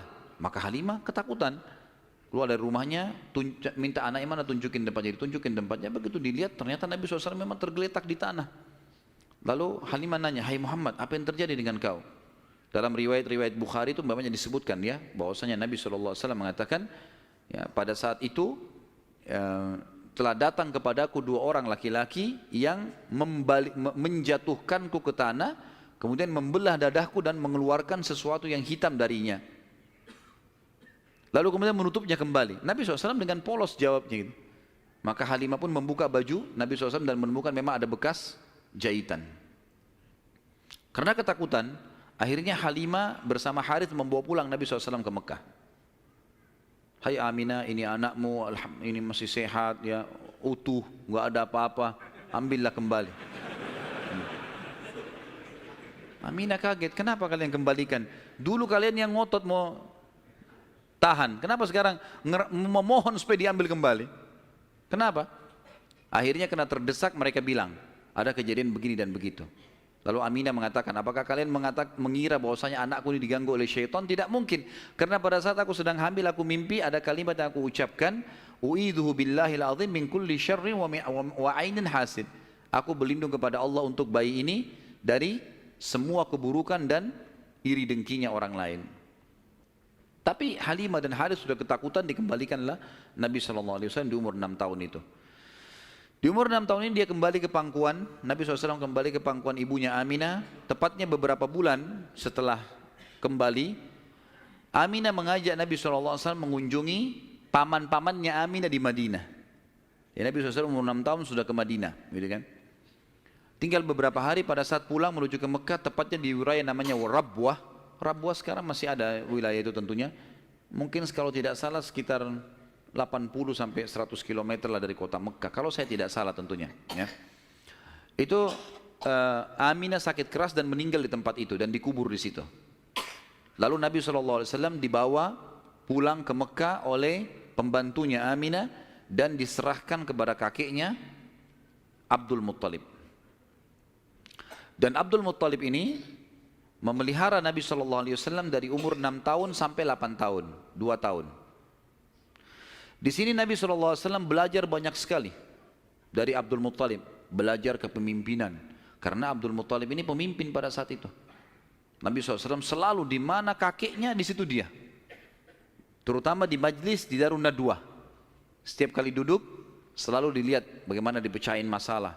Dan Abdul Muttalib ini memiliki sebuah tempat duduk yang tidak boleh ada orang duduk situ, termasuk anak-anaknya. Paman-paman Nabi SAW semua tidak boleh duduk. Tapi Nabi SAW setiap hari kalau datang lebih dulu dari kakeknya, dia duduk di kursi situ. Umur 8 tahun. Setiap kali paman-pamannya usir, dia suruh pindahin karena dianggap anak kecil. Nabi SAW mengeluh sama kakeknya. Ini paman-paman saya larang saya. Maka Abdul Muttalib mengatakan, jangan larang anak ini, biarkan dia duduk di sini. Yang lain tidak boleh kecuali dia. Maka kata ahli sejarah, Nabi SAW belajar banyak sekali hal, diantaranya bagaimana dia menjadi tokoh masyarakat. Baru 6 sampai 8 tahun ya. Di umur 8 tahun meninggallah Abdul Muttalib, kakek Nabi SAW. Kemudian diambil alih dan dipelihara oleh pamannya Abu Talib. Dan Abu Talib memelihara Nabi SAW dari umur 8 tahun sampai Nabi SAW mandiri. Sebenarnya tinggal serumah dengan Abu Talib sampai menikah, sampai umur 25 tahun. Tapi Nabi SAW waktu itu mulai 8 tahun, karena Abu Talib ini pamannya orang miskin, maka beliau pun akhirnya niat ingin membantu. Abu Talib sering kali dititipkan amanah gembalaan domba oleh masyarakat Mekah, maka Nabi SAW pun mengambil alih dan memelihara domba-domba itu, datang ke padang pasir, digembalakan.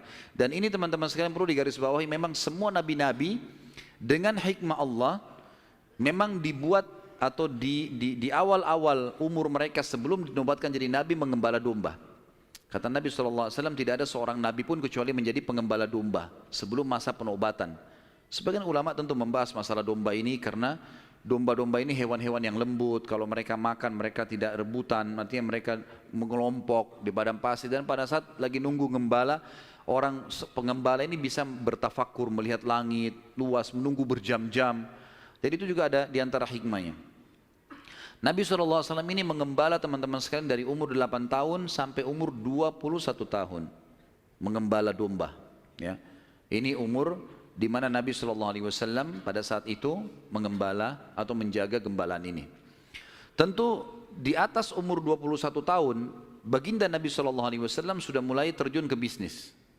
Sudah mulai terjun ke bisnis, meninggalkan gembala domba, kemudian mulai berusaha. Di antara yang dilakukan oleh Nabi SAW adalah membeli beberapa produk di pasar Ukaz, pasar khasnya orang Mekah. Ya. Kalau yang saya pernah kumpulkan informasi, kalau tidak salah memang lokasinya di pasar Seng dulu itu.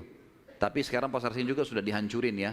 Dan teman-teman yang belum pernah ke sana belum tahu, tapi yang sudah berangkat dulu tahu. Di situ sudah terkenal pasar dari dulu, tapi sekarang sudah diratakan jadi jalanan dan bangunan. Nabi SAW mulai di umur 21 tahun berdagang, dan di hari pertama beliau berdagang, beliau mengambil barang-barang kemudian beliau menjualnya. Ada satu orang yang datang membeli dagangan Nabi SAW, membeli dagangan Nabi SAW. Orang ini dari luar Mekah. Dia datang, ini umur Nabi sudah 21 tahun ya, sudah tinggalin gembalaan, sekarang mulai masuk bisnis. Pada saat Nabi SAW transaksi sama orang ini mengatakan, ini saya bayar cash, hai Muhammad, saya titipin barangnya. Setelah tawaf, saya akan ambil. Orang ini umroh, gitu kan. Tentu dengan cara umroh pada saat itu ya, mereka sambil menyembah berhala dan seterusnya. Ini syariat Nabi Ibrahim yang masih tertinggal. Ternyata orang ini setelah selesai umrah, dia pulang ke kampungnya, dia lupa kalau dia sudah transaksi dengan seorang masyarakat Mekah bernama Muhammad sallallahu alaihi wasallam. Maka orang ini pulang ke kampungnya, 3 hari kemudian baru diingat sama dia. Dia ingat dia transaksi. Kalau tidak salah bahkan kampungnya orang ini 3 hari dari Mekah. Jadi 3 hari pergi, dia setelah 3 hari perjalanan tiba di kampungnya, 3 hari kemudian baru ingat, sudah 6 hari. 3 hari lagi kembali ke Mekah, 9 hari. Begitu tiba di Mekah, dia buru-buru ke pasar Ukaz, dia kaget melihat Nabi SAW dalam kondisi yang sama. Menjaga barangnya, tidak bergerak di situ terus. Waktu itu belum ada penyumbatan jadi Nabi ya, belum ada syariat, belum ada apa-apa. Lalu orang itu bertanya, hai Muhammad, apakah kau menunggu dari pertama saya terhadap kamu barang ini? Dia bilang iya, karena anda mengatakan suruh tunggu. Gara-gara itu keluar julukan Muhammad Al-Amin, orang yang paling bisa terpercaya. Ternyata subhanallah, kejadian ini membuat satu Mekah tersebar, bahkan banyak di wilayah-wilayah sekitar Jazirah terkenal, ada orang di Mekah yang bisa dipercaya namanya Muhammad. Akhirnya orang-orang Mekah pada datang mengamanahkan titipan-titipannya. Dan semenjak itu Nabi SAW menjadi pedagang yang sangat sukses. Salah satu strategi dagang Nabi SAW adalah setiap orang titipin macam-macam. Jadi sekian banyak orang menitip. Termasuk yang menitip sama beliau adalah Khadijah, seorang pedagang, seorang janda kaya yang memang memiliki harta. Dan Nabi SAW punya strategi dagang. Dagangnya adalah beliau mengambil uang-uang titipan orang di Mekah, lalu ditransaksikan, beli produk Mekah. Apa saja produk Mekah? Semua pedagang pada saat itu tidak terkecuali, semuanya mereka bawa emas, mereka bawa perak ke negeri Syam, baru mereka beli barang dari negeri Syam, dibawa ke Mekah baru transaksi. Jadi cuma 1 kali transaksi saja. Nabi SAW tidak. Uang itu semua dijadikan barang dari Mekah, dibeli semua barang-barang Mekah, dibawa ke negeri Syam. Barang-barang ini dijual di negeri Syam. Laku, dibelikan barang di negeri Syam, dibawa ke Mekah. Jadi double untungnya. Karena ini teman-teman sekalian, Nabi SAW menjadi pada saat itu salah satu orang terkayanya Mekah. Dan ini sekaligus membantah statement para orientalis mengatakan Muhammad, kita tentu mengatakan SAW, menikah dengan janda kaya karena dia miskin. Ini salah sekali. Karena Nabi SAW di fase dari 21 tahun sampai 25 tahun menikah dengan Khadijah itu sudah menjadi pengusaha yang sukses. Makanya beliau pada saat menikah dengan Khadijah, maharnya 20 ekor unta. 1 unta ratusan juta jumlahnya, harganya. Anggap kita hitung 100 juta saja, kalau 20 berarti 2 miliar. Ada antum sini melamar 2 miliar? Paling perangkat sholat. Jangan tersinggung. Jadi Nabi SAW melamar Khadijah dengan 20 ekor unta. Ini dusta orang kalau mengatakan Nabi SAW orang miskin. Dari mana? Pengusaha sukses, gitu kan? Dan waktu itu umurnya masih 25 tahun. Baik teman-teman sekalian, saya akan tutup pertemuan kita ini dengan, nanti kita akan kembali ke kisah Khadijah ya, radhiyallahu anha, nanti pernikahannya dengan Nabi SAW segala. Tapi ada kejadian yang perlu saya titik beratkan. Kejadian pada saat umur Nabi SAW 12 tahun. Kita review dulu kembali. Waktu umur 12 tahun, kan beliau dari umur 8 tahun sampai menikah kan tinggal sama Abu Talib. Dan Nabi SAW punya akhlak yang baik sekali, mulia sekali. Sampai Abu Talib itu sendiri malu dengan Nabi SAW di umur 8 tahun. Anaknya Abu Talib banyak. Kalau istrinya Abu Talib lagi siapin makan, anak-anaknya pada berebut. Nabi SAW duduk di pojok rumah. Enggak sama sekali. Enggak berebut. Nanti kalau selesai makan ada sisanya beliau makan. Sallallahu alaihi wasallam. Punya akhlak yang mulia dari masih kecil. Sampai Abu Talib bilang sama istrinya, khusus untuk Muhammad sisipkan makanan. Karena dia tidak ikut berebut sama mereka. Gitu kan. Baik, di umur 12 tahun, pernah satu waktu Abu Talib ini mau ke negeri Syam. Urusan dagang. Pertama kalinya Nabi SAW, biasanya Nabi ini selalu pemalu, nggak banyak minta dan nuntut ke pamannya. Khusus pada saat itu Nabi SAW bergantung di bajunya Abu Talib, nggak mau lepasin. Pokoknya dia mau ikut. Abu Talib heran, nggak pernah Nabi SAW berperilaku begini. Musyawarah sama istrinya, nggak pernah Muhammad begini. Kenapa seperti ini? Pasti ada sesuatu gitu. Maka setelah musyawarah, kayaknya dibawa aja deh. Dibawalah ke negeri Syam. Pergilah Nabi SAW bersama dengan Abu Talib dan kafilahnya. Pada saat mau tiba di negeri Syam, sebelum tiba di negeri Syam, kafilah ini melewatin sebuah gereja teman-teman sekalian, dan di situ ada satu pendeta bernama Bahira. Dan ini riwayat Bukhari Muslim menceritakan masalah itu ya. Dan sampai sekarang di negeri Syam masih ada puing-puingnya gerejanya Bahira ini. Pada saat itu di zaman Nabi SAW ada gereja ini dan sampai sekarang masih ada sisa puingnya. Saya pernah lihat cuplikannya sendiri, ada sisa puingnya di negeri Syam. Tepatnya di Syria ya. Kemudian teman-teman sekalian, pada saat melewatin kafilah ini melewatin gereja, si Bahira ini kepala pendeta di gereja itu memang lagi nunggu informasi tentang Nabi terakhir nih. Dia ngeliat-liat di jendela gerejanya, setiap kafilah lewat dilihat sama dia, terutama yang dari Jazirah Arab. Secara kebetulan dengan hikmah ilahi lewat kafilahnya Abu Talib, dan kafilah ini agak berbeda dengan yang lainnya. Kafilah itu berarti 3 unta ke atas ya, baru dinamakan kafilah. 3 ekor unta ke atas baru dinamakan kafilah. Waktu lewat kafilah Abu Talib ini ada awan yang menaunginya. Beda dengan kafilah lain, padahal lagi terik matahari. Dan tidak sengaja kafilah Abu Talib istirahat di sebelah gereja dan ada pohon-pohon kurma yang berderet, itu semuanya seperti menundukkan daun-daunnya ke kafilah itu. Pendeta ini perhatikan, kafilah tanya ini, kirim satu orang, tanya mereka kafilah dari mana nih? Jawabannya dari Jazirah Arab. Dari mana? Dari kota Mekah. Kata Bahira, hidangkan makanan sebaik mungkin di gereja, undang semua kafilah ini masuk makan. Diundanglah. Ringkas cerita, masuklah mereka untuk makan, dan pada saat satu kafilah ini masuk, yang ditinggalkan di situ hanya Nabi SAW.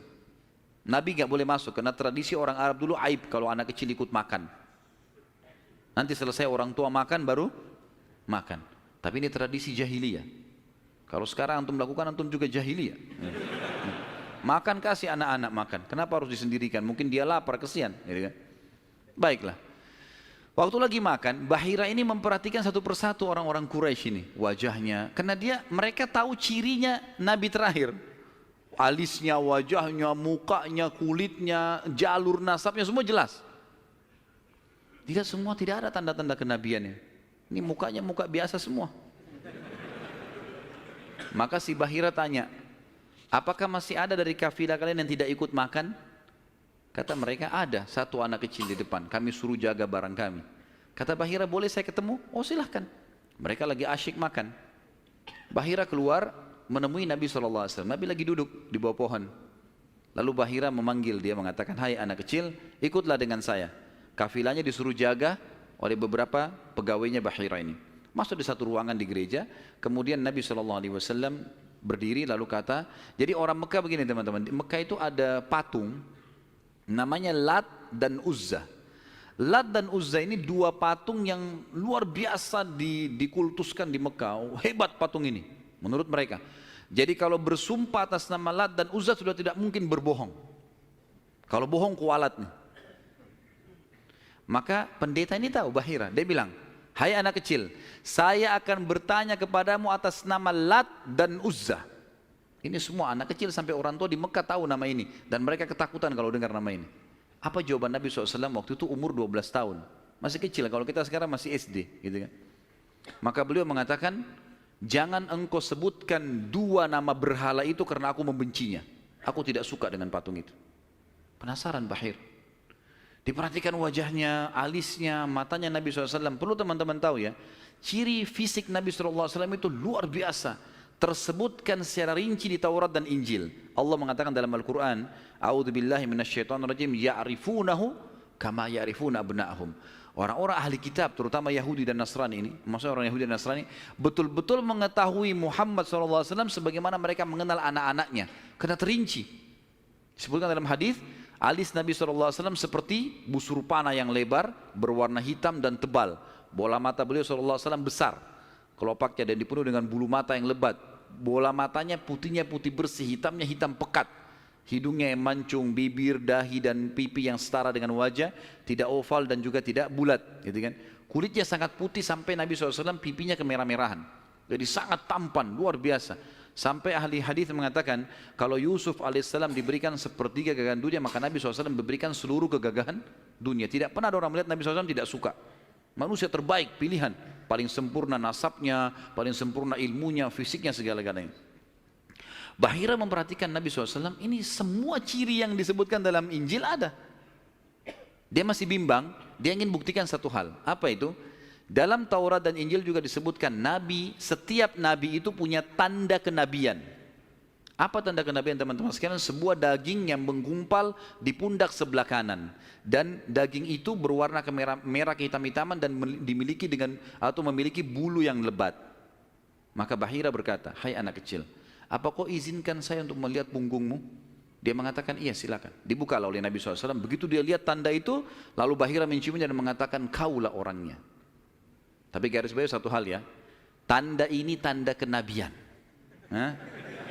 Sudah selesai dengan Nabi Muhammad SAW. Jadi kalau di punggung antum ada dusta semua itu. Tidak ada hubungannya sama Nabi. Loh ya, karena banyak orang yang ngaku-ngaku Nabi nih. Kata Nabi SAW akan datang 50 dajjal, pendusta setelah aku meninggal, mengaku semuanya Nabi. Mereka semua pendusta, aku penutup para Nabi dan Rasul, gitu kan. Karena ada orang mengaku gitu. Jadi ini khas untuk Nabi-Nabi dan sudah ditutup dengan Nabi Muhammad SAW. Sudah habis ceritanya. Nah, jadi kalau ada yang gumpal-gumpal itu daging numpang aja. Pada saat itu Bahira pun membawa Nabi SAW masuk ke dalam ruangan makan lalu berkata, siapa walinya anak ini? Wali, ya. Siapa walinya anak ini? Kata Abu Talib, saya ayahnya. Abu Talib berkata, pamannya. Kata Bahira, tidak mungkin kau ayahnya. Anak ini mati ayahnya waktu dia masih 6 bulan di perut ibunya. Pendeta di negeri Syam tahu. Anak ini meninggal ayahnya waktu dia umur 6 bulan di perut ibunya. Dan ibunya meninggal pada saat dia umur 6 tahun. Serta dia dibina dan dididik. Dibina itu maksudnya dikasih, kalau bahasa Arab itu bina itu berarti seperti bangunan itu dibanguni, dididik, dibesarkan dan seterusnya oleh kakeknya sampai umur 8 tahun. Dan kalau kau benar kerabatnya, kau adalah pamannya. Abu Talib kaget, dari mana anda tahu semua itu? Benar semua. Dia bilang, kami temukan dalam kitab kami. Ketahuilah, keponakan kau ini adalah nabi terakhir yang sedang ditunggu oleh orang-orang. Dan kalau orang Yahudi tahu dia dari turunan Arab, maka pasti mereka akan membunuhnya sebagaimana mereka berusaha membunuh Isa alaihissalam. Kalau mereka tidak suka, mereka tolak, gitu kan? Maka jangan bawa ke negeri Syam, bawa pulang ke Mekah segera. Akhirnya dibawa pulanglah Nabi SAW ke Mekah pada saat itu. Waktu dibawa pulang ke Mekah, setelah tiba di Mekah, maka ada kejadian kecil di sini dan kita tutup dengan ini tentunya. Waktu sudah pulang ke Mekah, Abu Talib sudah mulai ketakutan karena dia sudah dengar informasi tentang ponakannya nih. Zaman dulu juga teman-teman sekalian, ada tradisi buruk ini sebenarnya, tradisi buruk juga. Seringkali dukun-dukun dan peramal ini menjual jasa. Mereka datangin negeri-negeri atau kota-kota, tawarin jasa. Datang, tancapin kemah, kemudian mereka jual jasa. Ayo siapa yang mau diramal, bayar. Gitu kan? Seperti itulah. Waktu itu pas Abu Talib tiba di Mekah, pas peramal-peramal lagi masuk di Mekah. Maka orang-orang Mekah bawa anaknya, suruh ramal. Lihat mukanya, lihat tangannya, lihat segala macam. Pada saat itu teman-teman sekalian, Abu Talib ingin mengetes. Dia bawa Nabi SAW, dicari sama dia, mana pimpinannya dukun nih, peramal-peramal nih. Ditemukan lalu dibawalah Nabi SAW waktu masih kecil, umur 12 tahun tadi dibawa. Terus pimpinan peramal itu dalam kisah, dalam buku-buku sejarah disebutkan memandang Nabi SAW dengan pandangan yang sangat tajam. Dan dia tidak bicara apa-apa. Dia mengatakan, tahan anak ini. Lalu dia masuk ke kemahnya. Kemungkinan dia bicara sama dukun, sama setan-setannya nih. Makan dukun. Ini saya nggak bisa tebak anak ini nih. Abu Thalib lihat pimpinan ini, biasanya dia kalau anak-anak Mekah datang, oh ini nasibnya begini, sudah bawa, bayar. Seperti itulah. Ini enggak. Lama dalam kemah. Abu Thalib ketakutan, dibawa Nabi SAW. Dan Abu Thalib titip pesan. Kalau dia tanya, jangan sebutin di mana anak ini. Dibawalah Nabi SAW pulang ke rumah, Abu Thalib kembali ke situ. Lama, baru dukun itu keluar. Peramal itu keluar dari kemahnya. Lalu dia teriak, mana anak tadi itu di sini? Enggak ada yang nyaut, karena Abu Thalib sudah titip pesan. Abu Thalib waktu itu termasuk anaknya Abdul Muttalib, Raja Mekah. Tapi Abu Thalib tidak dinobatkan jadi raja pada saat itu kan. Maka mereka diam. Yang kedua kali, mana anak itu di sini? Sampai 3 kali, kesimpulan terakhir, kata peramal itu, kita tentu tidak percaya peramal, tapi dia mengatakan, ya, kalau anak itu memiliki kedudukan yang sangat tinggi, dan dia akan memimpin dunia. Begitu loh bahasanya. Dengan ini teman-teman sekalian, maka orang-orang Mekah jadi lebih yakin kalau Nabi SAW ini punya kedudukan. Walaupun kita secara orang Muslim tidak percaya dengan dukun semua, tapi historinya begitu. Secara histori seperti itu, Allahu a'lam. Dan insya Allah nanti kedepannya kita akan bahas tentang pernikahan Nabi SAW, prosesi pernikahannya, ya, kemudian anak-anaknya sampai ke masa fase kenabian. Allahu a'lam.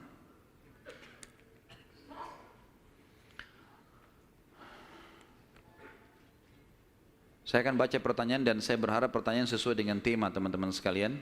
Dan tolong saya datang jauh-jauh ke sini bukan untuk dites, ya. Jadi nggak usah ngetes-ngetes. Nah, kalau antum sudah tahu, alhamdulillah, bawa ilmunya pulang. Nah. Jadi tanya yang tidak mengerti. Kalau sudah ngerti nggak usah tanya. Nah. Apakah riwayat yang mengatakan bahwa Hamzah radhiyallahu anhu seumuran dengan Rasulullah SAW itu salah? Karena dari riwayat yang antum ceritakan Hamzah lebih tua dari Abdullah. Mohon penjelasan riwayat-riwayatnya. Yang dimaksud dalam riwayat Nabi SAW sebaya, bukan seumur dengan Hamzah. Sebaya, orang-orang Arab itu membahasakan sebaya itu seperti orang yang setara postur tubuhnya, ya, dekat paras wajahnya. Jadi bukan masalah umur. Karena jelas sekali anak Abu Talib, Abdul Muttalib yang paling musuh Abdullah. Hamzah kakaknya memang, kakak Abdullah, gitu kan. Ya itu dimaksud dengan sebaya. Makanya waktu Hamzah terbunuh di perang Uhud itu memang diceritakan sudah tua, gitu kan? Radhiyallahu anhum. Kalau Nasrani dulu beriman, tapi kok sekarang tidak beriman kepada Allah? Tanya mereka. Hah? Kenapa tanya saya? Hah? Salah pertanyaan ini. Kenapa sekarang tidak beriman kan gitu? Baiklah. Saya berikan gambaran saja, mudah-mudahan masuk. Orang-orang Nasrani, di antara tafsir Al-Fatihah yang disebutkan oleh Ibnu Abbas radhiyallahu anhu, ghairil maghdubi alaihim waladdallin, bukan orang-orang yang kau murkahi ya Allah dan bukan orang-orang yang sesat. Kata Ibnu Abbas, ini Ibnu Abbas hibr ummah, ini ulamanya, sahabat, terutama dalam ilmu tafsir, gitu kan? Beliau mengatakan maghdubi alaihim, orang yang dimurkai adalah Yahudi. Dhalin, sesat adalah orang-orang Nasrani. Lalu dirincikanlah. Kenapa Allah murka dengan orang Yahudi? Karena Yahudi tahu betul kebenaran Islam, tapi mereka nolak. Dan bukan cuma Nabi Muhammad SAW, mereka sudah menolak Nabi Isa sebelumnya. Padahal alasannya mereka nolak sekarang masuk Islam karena mereka bilang Nabi terakhir dari Bani Israel, bukan dari Arab. Karena Arab kami nggak mau. Tapi ini dusta. Karena Nabi Isa sebelumnya sudah dari Bani Israel, tapi mereka tidak mau imani. Jadi dusta saja gitu.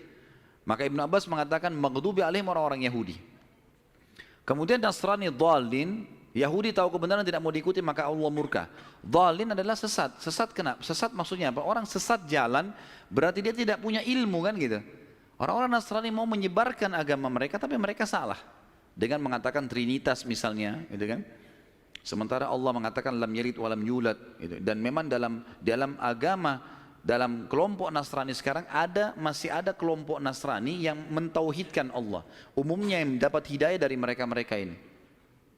Tapi kalau orang yang mengatakan Trinitas ini biasanya sudah terdoktrin dengan keyakinan itu. Dan Allah sudah mengatakan, A'udzubillahi minasyaitonirrajim, laqad kafara alladziina qalu innallaha tsalitsu tsalatsa. Telah kafir orang-orang yang mengatakan Allah itu atau Trinitas ya. Saya sarankan teman-teman, saran saya ya, tentu saya tidak kenal orang ini, tapi saya sendiri melihat cuplikan di YouTube yang disampaikan benar. Saya belum ikutin semua serialnya, tapi saya melihat orang ini, dia ahli sejarah dari Palestina dan dia coba mengangkat tentang kenapa bisa ada Nasrani yang mengatakan Trinitas dan ada yang juga masih mentauhidkan Allah. Namanya Jihad Turbani. Jihad Turbani ini kalau teman-teman ketik, insya Allah sudah ada terjemahan bahasa Indonesia.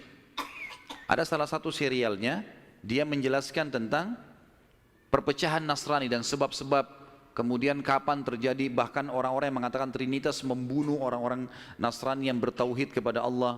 Banyak hal yang dibongkar sama dia. Mungkin ini lebih banyak memberikan jawaban kepada penanya insya Allah, gitu kan? Saya sarankan begitu, dan insya Allah cuplikannya nggak lama, 15 menit, 20 menit gitu. Apakah Lat, berhala, adalah keturunan dari Abdul Manaf? Tidak pernah ada riwayat masalah itu. Allahu a'lam. Tanya sesuatu yang ada isinya, gitu. Karena kalau Lat, nama patung, kalau mau ditanya keturunan Abdul Manaf, tidak ada sesuatu yang kita bisa ambil. Artinya, tidak perlulah dia keturunan Abdul Manaf atau bukan, nggak penting buat kita gitu ya.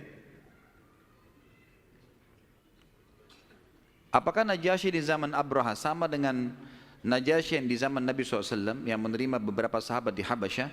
Tentu saja bukan. Tentu saja bukan. Yang lebih kuat pendapat mengatakan karena Najasyi kan istilah, saya sudah bilang tadi, istilah raja seperti Kaisar, seperti Kisra, gitu kan, seperti Tuba. Jadi di bawah si siapa namanya Najasyi ini, itu nama induknya nanti ada nama-nama orang lagi. Yang lebih kuat yang saya temukan dalam buku-buku sejarah bukan yang hidup di zaman Nabi SAW. Karena ini jauh di zaman Abraha. Ya, masih jauh sebelum Nabi SAW lahir malah. Allahu a'lam. Ya. Sudah? Baik. Mungkin begitu dulu saya teman-teman sekalian. Sesuai tema nggak? Karena ada saya temukan banyak orang tidak sesuai dengan tema. Ada juga orang yang sengaja ngetes.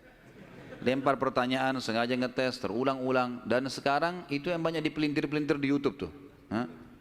Diambil lagi tanya jawab, dipelintir lagi, dibuat masalah lagi. Untuk apa ini semua? Kalau ada teman-teman yang hadir di sini, saya nasihati bertakwa kepada Allah. Hadir majelis ilmu, niat untuk ilmu. Sudah fahamnya, sudah amalkan. Semua ada pertanggungjawaban di hadapan Allah SWT. Dan saya manusia biasa. Saya bisa salah kan gitu. Tapi kesalahan saya untuk dinasihati, bukan untuk dijadikan masalah, karena semua orang salah kan. Sahabat saja punya pendapat dua kadang-kadang. Imam Syafi'i pernah punya pendapat lama dan pendapat baru. Bukan sesuatu yang manusia bisa salah gitu kan. Imam Abu Hanifah, Imam Ahmad, 4 imam mazhab ini mereka punya pendapat lama dan pendapat baru. Kadang-kadang diperbaiki dengan pendapat yang baru karena dulu pernah keliru. Wajar saja. Kadang-kadang kita salah mengucapin sesuatu, mungkin kesalahan kedangkalan ilmu atau mungkin kesalahan menyebutkan. Maka ini harus lebih hati-hati teman-teman sekalian. Bagaimana menanggapi tuduhan non-muslim mengenai kematian Rasulullah SAW yang katanya beliau meninggal karena diracuni oleh wanita Yahudi sewaktu di Khaybar? Semoga anak Ustadz yang sedang sakit diberi kesembuhan. Jazakallah khair. Amin insyaallah. Tentu kalau saya pribadi, saya bukan menemukan itu pendapat Nasrani. Itu pendapat sebagian ahli sejarah muslim.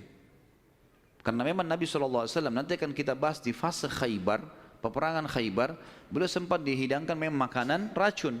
Dan ada satu sahabat yang memakan makanan yang sama racunnya, itu lumpuh.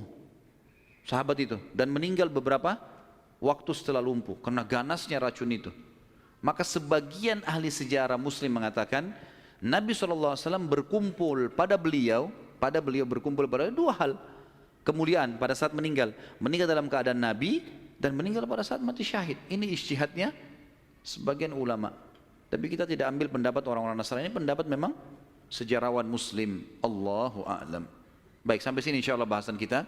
Dan kita akan lanjutkan nanti dengan izin Allah, kalau Allah masih panjangkan umur dan berkahi, bulan depan insya Allah masalah menikahnya Nabi SAW dengan Khadijah, keturunannya, kemudian beberapa hal yang berhubungan dengan itu. Kemudian kita masuk insya Allah ke masalah fase penobatan kenabian, insya Allah, biidznillah.